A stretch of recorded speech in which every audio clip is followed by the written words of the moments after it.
cuộc đời vẫn đang trôi qua,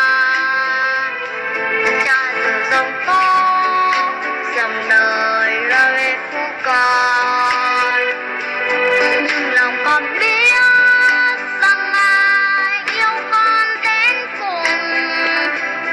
Trên mỗi con đường tay ngài dắt dìu con đi.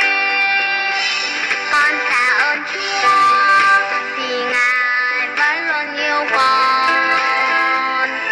Con tạ ơn Chúa vì ngài hằng chăm sóc con.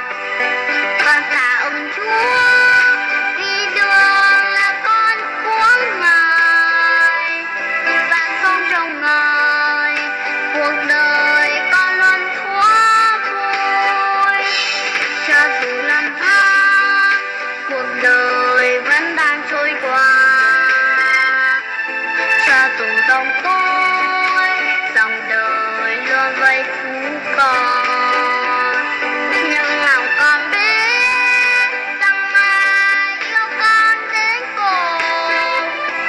Trên mỗi bước đường tay ngài dắt dìu con đi.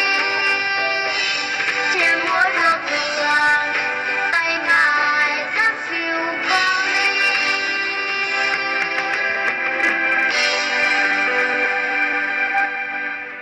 Tạ ơn Chúa vì ngài vẫn luôn yêu con. Con tạ ơn Chúa vì ngài hằng chăm sóc con.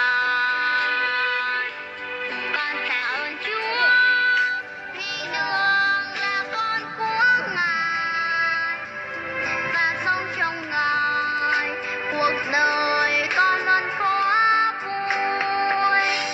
Cho dù năm tháng cuộc đời vẫn đang trôi qua, cho dù dòng tố dòng đời lo về phú con, nhưng lòng con biết rằng ai yêu con đến cùng.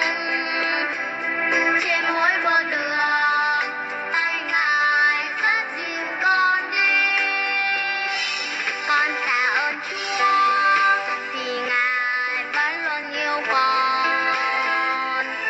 Con tạ ơn Chúa vì ngài hằng chăm sóc con.